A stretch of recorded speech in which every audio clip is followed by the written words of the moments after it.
Que a graça e a paz de Deus reine em nossos corações.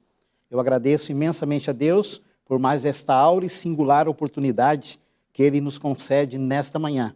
Como disse o irmão Haroldo, não podemos estar mais próximo pessoalmente, mas temos esse precioso veículo de comunicação onde podemos estar bem pertinhos uns dos outros.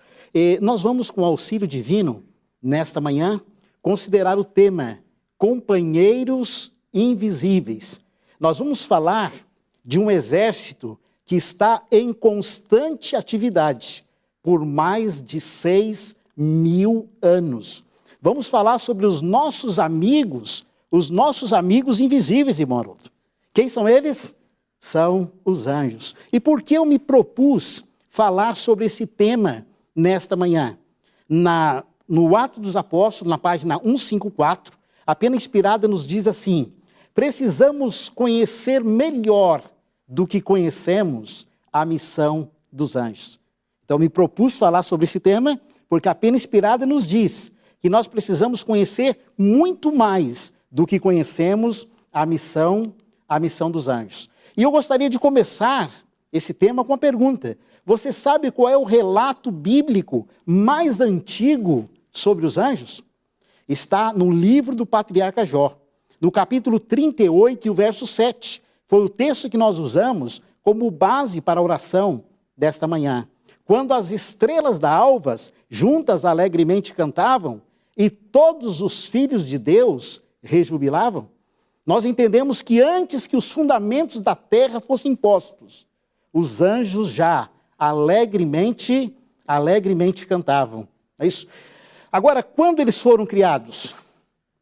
Irmãos, o Espírito de Profecia nos diz que eles foram criados bem antes do homem e são superiores ao homem em poder.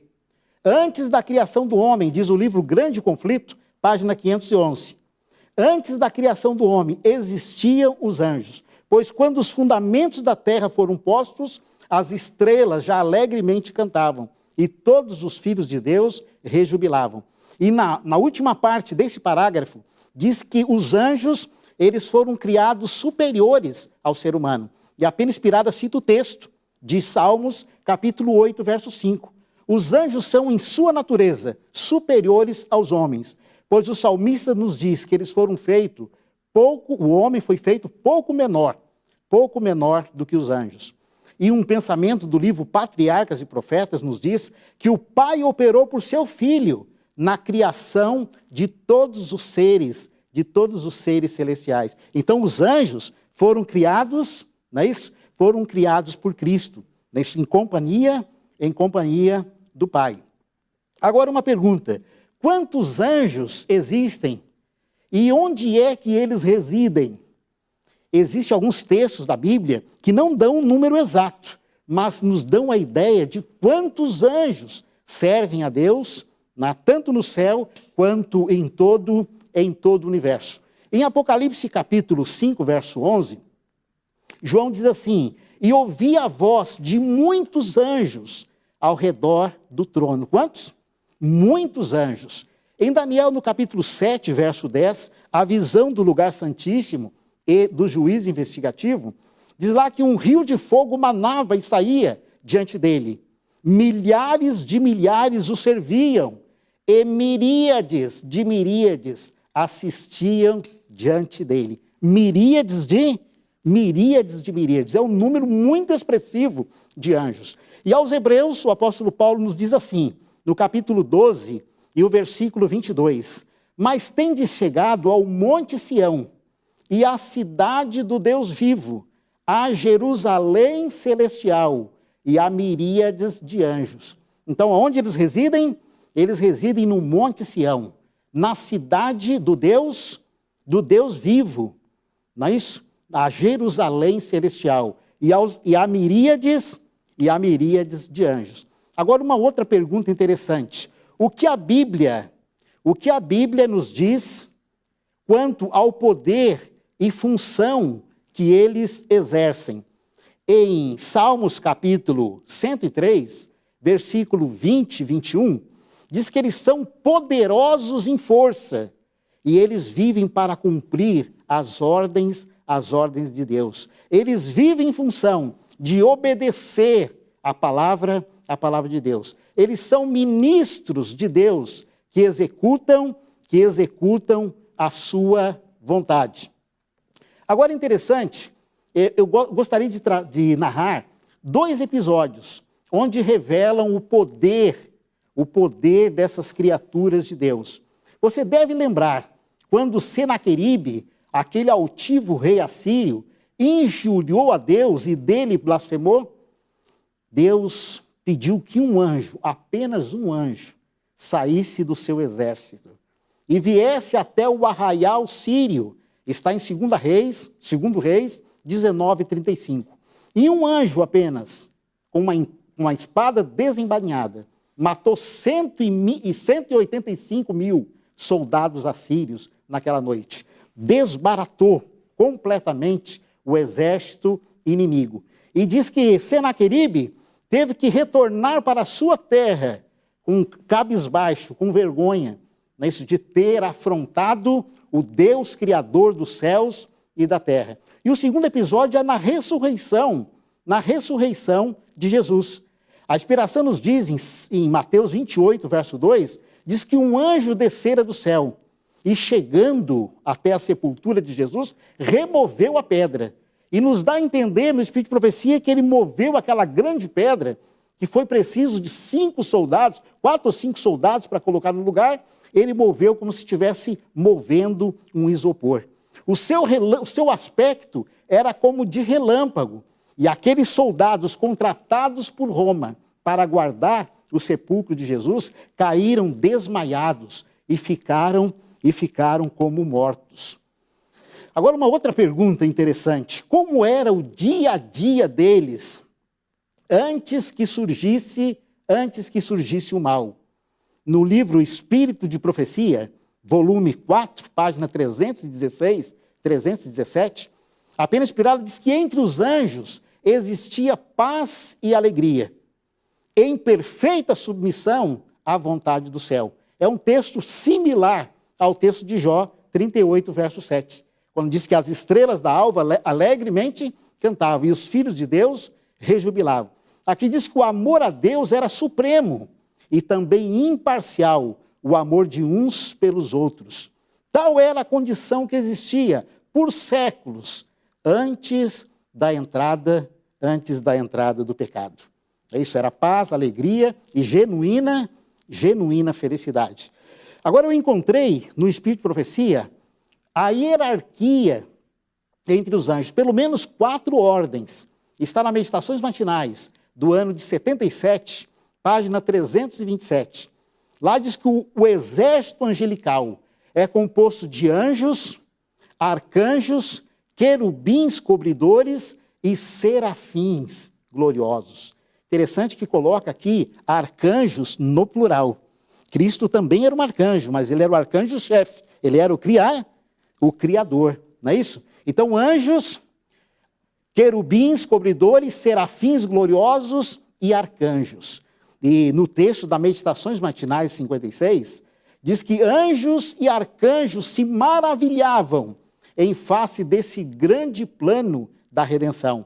Eles admiram e amam o Pai e o Filho ao contemplarem a misericórdia e o amor de Deus. Eles admiram o amor de Deus, né, especialmente retratado no maravilhoso plano da redenção. Agora vocês sabem qual foi a primeira missão dos anjos? O primeiro trabalho missionário realizado por eles? Sim, foi com Lúcifer e com os seus simpatizantes. A inspiração nos diz, no Patriarcas e Profetas, que os anjos fiéis instavam com ele e com os que com ele simpatizavam, para que se submetessem a Deus. Apresentavam-lhes o resultado inevitável, caso eles recusassem a isso. E também advertiram a todos a que fechasse os ouvidos ao raciocínio enganador enganador de Lúcifer. Então eles fizeram um trabalho com o próprio Lúcifer e também com os anjos que eram simpatizantes dele. O desejo desses anjos bons era impedir que uma rebelião se instalasse no céu.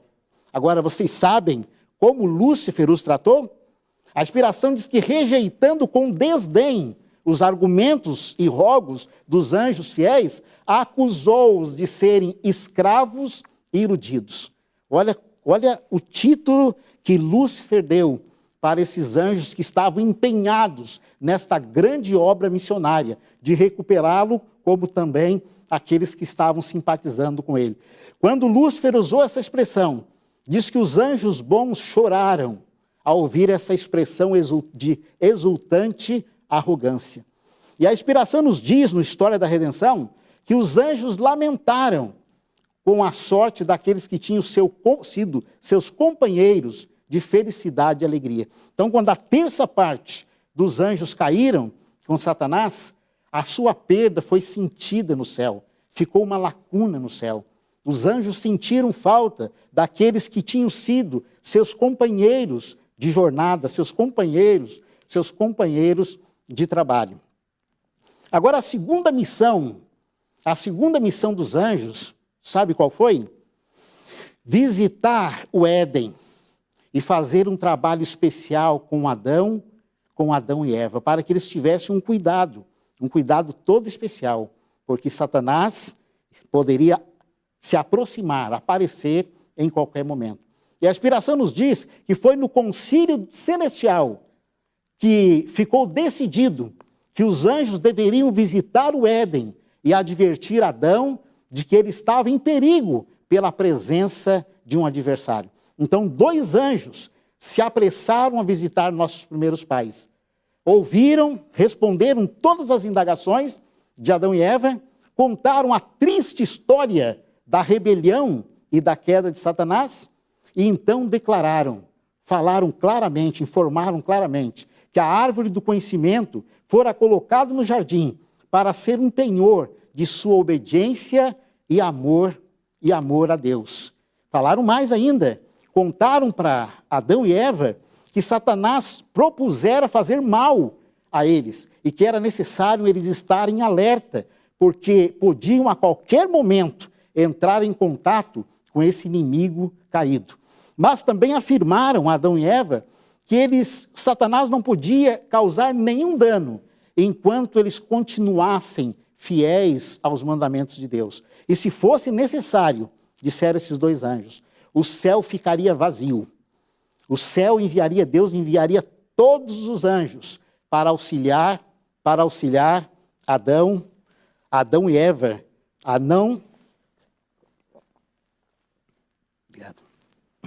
não ceder às sugestões do arque rebelde. E ainda orientaram a Eva para não se afastar do marido, porque qualquer um dos 2, se estivesse só, poderia ser presa fácil do adversário. Depois de fazer esse trabalho missionário tão bonito com nossos primeiros pais, a inspiração nos diz aqui, no História da Redenção, página 31, que eles se uniram com o Santo Par em santos acordes de harmoniosa música. Então, depois de orientar, depois de fazer o trabalho missionário, eles se uniram com o Santo Par em louvor e gratidão a Deus. Agora, a reação dos anjos com a queda do homem. A inspiração nos diz que as novas da queda do homem se espalhou através do céu. E naquele momento cessou todo cântico na cidade de Deus. Toda a harpa emudeceu. Com tristeza, os anjos arremessaram da cabeça as suas coroas. Todo o céu estava em agitação. Os anjos sentiram-se magoados com a vil ingratidão do homem, em retribuição à rica generosidade que Deus lhes proporcionara. E a inspiração nos diz mais, no grande conflito, que os anjos choraram com a queda de Adão. E quando souberam que Jesus, o capitão do exército do Senhor, ia ter que render a vida em resgate do ser humano, você sabe o que eles fizeram? Eles se prostraram diante dele e ofereceram suas vidas em resgate do homem. Naquele momento, então, Jesus diz que a vida de um anjo não pagaria a dívida. Sua vida, unicamente a de Jesus, poderia ser aceita por seu Pai em resgate do ser humano. E continua ainda o trabalho dos anjos. Eles trabalharam com Adão e Eva e agora continuam trabalhando também com os seus descendentes. E continuaram trabalhando com seus descendentes. A inspiração nos diz que quando Caim ofereceu aquele sacrifício de frutas que não foi aceito e fechou sobre Sem, diz que o céu condescendeu em enviar um anjo para realizar o trabalho com Caim. E o anjo agora lhe chama a atenção dizendo, se tu tivesse feito o bem, porventura não haveria aceitação perante ti? Deus não fez uma escolha arbitrária de Abel em detrimento à tua pessoa. Se tu fizer o bem, o teu sacrifício também será aceito.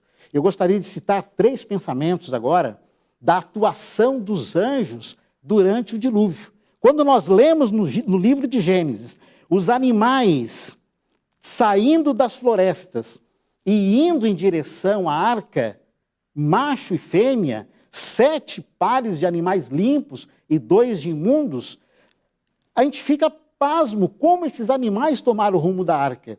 Mas a inspiração nos diz que foram os anjos que foram enviados pelo céu para recolher esses animais das florestas, das matas e conduzi-los em direção à arca. Eles levaram 7 dias para recolher todos esses animais e colocá-los em seu devido lugar.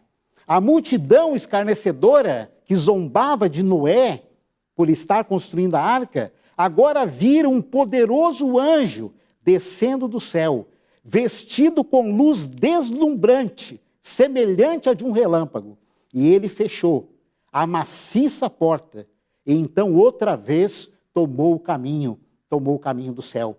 E depois de 1 ano, 1 mês e 15 dias, esse mesmo anjo volta, diz o livro História da Redenção, para abrir novamente a arca, porque Noé não teria condições de fazê-lo, devido ao tamanho da porta e também devido ao seu peso.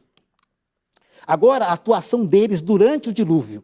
A inspiração diz que em meio a toda a fúria dos elementos, a elevação das águas e o arremesso violento de pedras e árvores, a arca flutuava em segurança. Sabe por quê? Porque anjos magníficos em poder guiavam a arca, preservando-a de danos. Então Noé fez tudo o que pôde para construir aquela embarcação da forma mais perfeita e segurança possível, mas ainda assim não seria suficiente. A inspiração nos diz que os anjos, eles guiaram cada passo da trajetória da arca durante todo aquele tumulto. A preservação da arca foi um milagre do Todo-Poderoso. Nós chegamos agora a Jacó e ao sonho que ele teve de uma escada. A base da escada ficava onde? A base da escada ficava ao chão e o topo dela alcançava os céus. E naquele sonho Jacó viu os anjos subirem e descerem por aquela escada. E a inspiração diz que foi por meio de Cristo que a comunicação ficou aberta entre Deus e o homem. Anjos magníficos, diz que anjos passam de lá para cá, para a terra, com a mensagem de amor ao homem caído e para servir aos que serão herdeiros da salvação. É somente através de Cristo que os mensageiros celestes podem servir ao homem. Então, quando Cristo se tornou o meu fiador, o teu fiador, essa escada foi posta. E a partir daí a comunicação do céu, da terra com o céu, se tornou diária e constante. Os anjos vêm e vão nos auxiliando nesse processo maravilhoso da salvação. E o pensamento diz que quando os anjos passam pela escada, Deus é representado como olhando com favor para os filhos dos homens, através dos méritos de Jesus Cristo. Um pouco mais à frente, nós vemos a proteção dos anjos, a proteção dos anjos. E eu gostaria de fazer uma pergunta a você nesse momento. Será que a promessa de Salmos 34, verso 7, o anjo do Senhor acampa ao redor dos que o temem e os livra, será que ela se cumpre mesmo na vida de todos os servos de Deus ao longo desses 6.000 anos? Responda para mim, será que se cumpriu na vida de Daniel? Quando lemos o 6º capítulo, uma resposta que ele dá lá da jaula dos leões para o rei Dario, ele diz sim, o seu anjo, Deus enviou o seu anjo, fechou a boca dos leões para que eles não me fizessem mal. Será que se cumpriu na vida do apóstolo Pedro? Quando Pedro estava preso, Herodes já havia matado Tiago, e agora prendeu Pedro para no dia seguinte também matá-lo. E naquela noite a igreja estava em vigília, orando, e o céu enviou um anjo até a prisão onde Pedro estava. Diz que a luz que circunda o anjo enche a cela, mas não desperta o apóstolo. Só quando ele sente o toque da mão do anjo é que ele ouve a voz dizendo, levanta depressa. Diz que algemas caem de suas mãos. E à medida que o anjo coloca a capa sobre Pedro, e Pedro segue, as portas vão se abrindo diante deles, e automaticamente fechando depois. Era mais do que um anjo. Um anjo estava libertando, mas os demais estavam abrindo o caminho para ele passar. E ele só percebeu que era de fato real quando ele estava lá na rua e ele conheceu o ambiente. Pedro ainda pôde chegar na vigília que a igreja estava fazendo e pôde ainda assistir parte daquela vigília. Irmãos, o trabalho dos anjos é assessorar aqueles que almejam a salvação. É isso? Foi um anjo que pediu para Filipe ir naquele caminho e encontrar o eunuco de Candace. Foi um anjo que apareceu para Cornélio, dando o endereço de Pedro, para que ele pudesse chegar ao conhecimento da igreja cristã. E também foi um anjo que visitou Pedro na prisão e o libertou. Tudo mostra a intimidade da ligação entre o céu e a terra. E eu gostaria de fazer uma pergunta a você. Você já ouviu falar neste nome? Cisplatino? Os irmãos de mais experiência no Rio Grande do Sul, os pioneiros, eles contam essa experiência maravilhosa. Cisplatino era um homem muito violento, era um homem mau e perverso, e por isso foi preso. Numa noite, Cisplatino estava dormindo, quando ele viu um facho de luz em sua janela, e uma voz chamando-o pelo nome. Ele, espantado, senta na cama, olha em direção àquela luz, e o anjo lhe disse, Cisplatino, escreva para Tobias Barreto, deu o endereço, tá? E pergunte o que você deve fazer a fim de ser salvo. Ele correu, anotou aquele endereço, e no dia seguinte ele resolveu escrever. Ele relata a experiência dele naquela noite, e diz, eu não sei se eu estou escrevendo para alguma comunidade religiosa, mas eu creio que sim. Por favor, se vocês tiverem material evangélico, me envie, porque eu quero estudar. Ele recebeu o curso bíblico, ele recebeu visita de um pastor. Resumindo, Cisplatino se converteu, e a sala da casa dele se tornou uma classe da escola sabatina filial. São eles, os anjos, que levam as novas da conversão de uma alma para o céu e registram todo o trabalho missionário que nós realizamos. E quando eles levam essas novas ao céu, da conversão de uma alma, diz que há alegria no céu quando um pecador se arrepende. E também são eles que levam as nossas orações e depois voltam trazendo as bênçãos. Você sabia que ele pode ter entrado em contato com você em algum momento sem você perceber? Diz que repetidas vezes tem anjos falando com homens, do mesmo modo como um homem fala com seu amigo. Os tem levado para lugares livres de perigo, diz a inspiração. Seres celestiais têm tomado parte ativa nos negócios da terra. Têm vindo como homens no aspecto de viajantes. Agiram como guias aos viajantes surpreendidos pela noite. Acenderam com as próprias mãos os fogos do altar. Eu nunca tinha lido esse texto antes. Então a gente imagina, né, que o fogo viesse lá das nuvens, mas a ordem vem de lá do céu. Mas o fogo no altar foi ateado e é ateado pelos anjos. Agora, interessante esse pensamento. Agiram como guias aos viajantes, surpreendidos pela noite. Há 27 anos atrás, 2 comportores entraram em contato comigo, pedindo que eu visitasse uma família interessada adventista. Era numa cidade próxima, e eles resolveram me guiar pela zona rural, para cortar caminho. E eu fui, saímos 4 horas da tarde de casa, chegamos lá, eles nos deixaram ali, foram fazer cobrança e entregas de livros.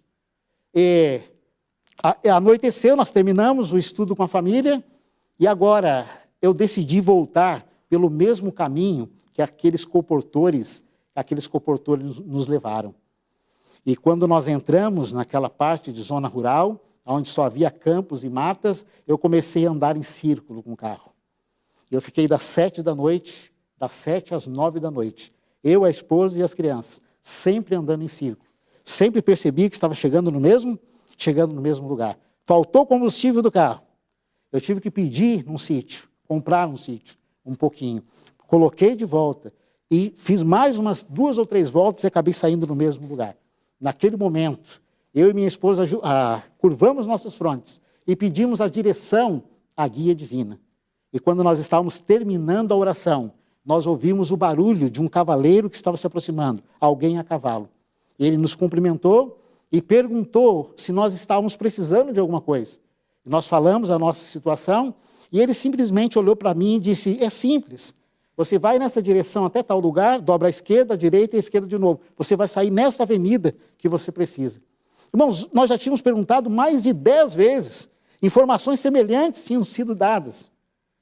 E sempre a gente andava em círculo.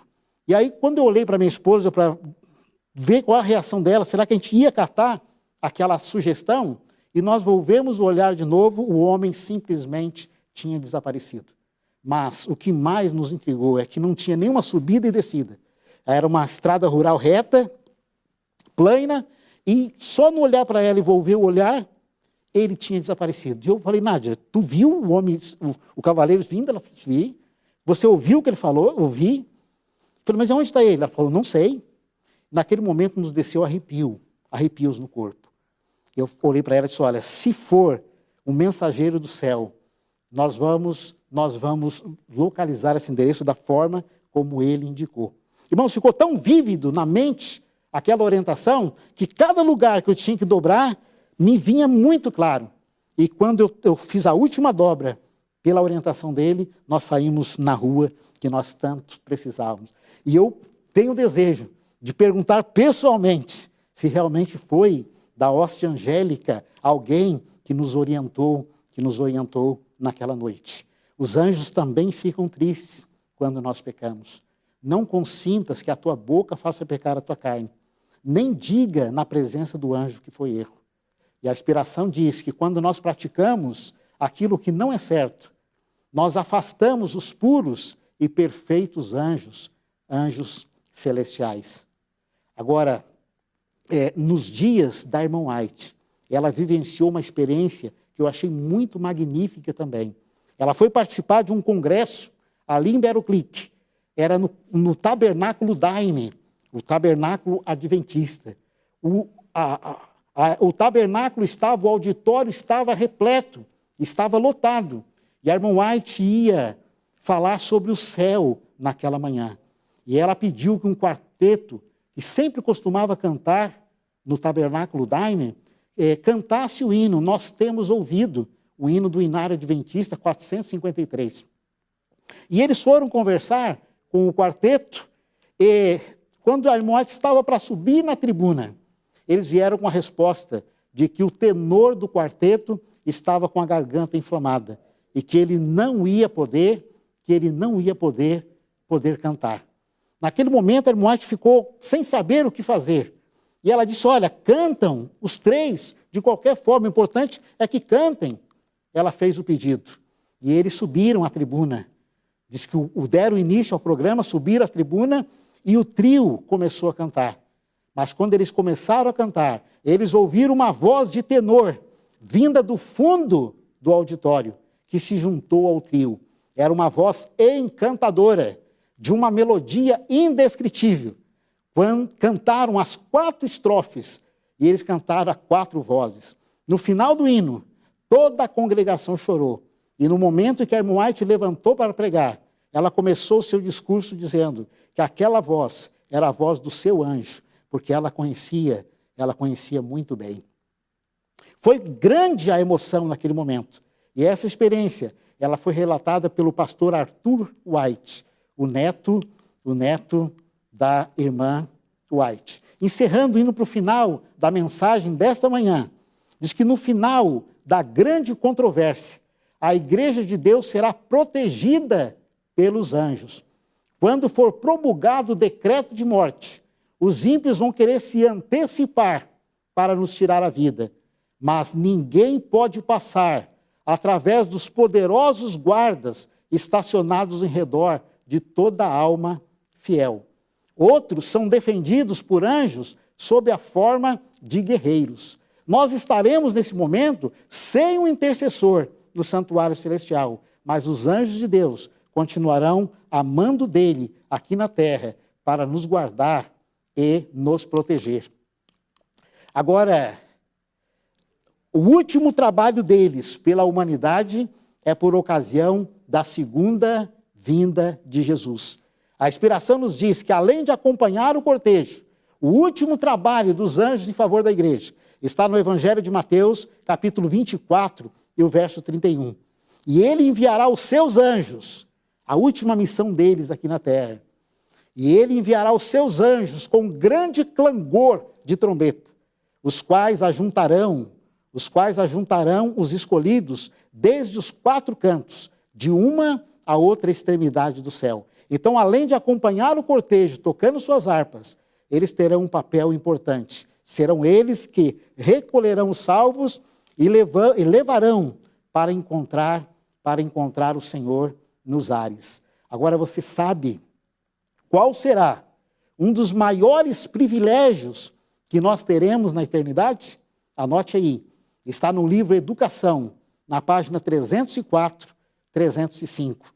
Diz que todo remido compreenderá a atuação dos anjos em sua própria vida. Que maravilha, diz a inspiração, será entreter conversa com um anjo que foi o seu guardador desde os primeiros momentos, que lhe vigiou os passos e cobriu a cabeça no dia de perigo. Então nós vamos ficar sabendo dele quantas vezes ele nos guardou que nós mesmos não havíamos percebido o perigo. Que nos protegeu, esteve conosco no vale da sombra da morte, que assinalou o nosso lugar de descanso. Então nós entendemos que na quinta-feira, um anjo tem acompanhado o esquife desde o hospital da irmã Alexandrina até o cemitério. E anotou ali o quê? O seu lugar de descanso. E a inspiração diz que ele será o primeiro a nos saudar. Então o primeiro a saudar a irmã Alexandrina será o seu anjo. E será o primeiro a nos saudar na manhã da ressurreição. E dele nós vamos aprender a história da interposição divina na vida individual. Hoje a gente ouviu várias experiências de anjos aqui, mas nós teremos centenas e milhares quando nós chegarmos no céu e tivermos o privilégio, né, de nos associarmos a eles. E da cooperação celeste em toda obra em favor da humanidade. Eu gostaria de terminar essa mensagem com uma pergunta. Você gostaria de ter esse privilégio? Você gostaria de conhecer o seu anjo da guarda? Você gostaria de conversar com ele e ouvir dele a interposição dos anjos em nossa vida? Se você gostaria, eu também. O meu sonho é esse, que possamos cooperar com eles no processo da salvação agora. e naquele dia, então, na eternidade teremos não só esse, como outros privilégios também. É o nosso desejo e a nossa oração. Amém. Se de alguma forma essa mensagem tocou o seu coração, compartilhe com seus amigos e familiares. Deixe o seu like, se inscreva no canal para receber todas as mensagens que ajudarão a edificar a sua vida espiritual. Deus te abençoe sempre.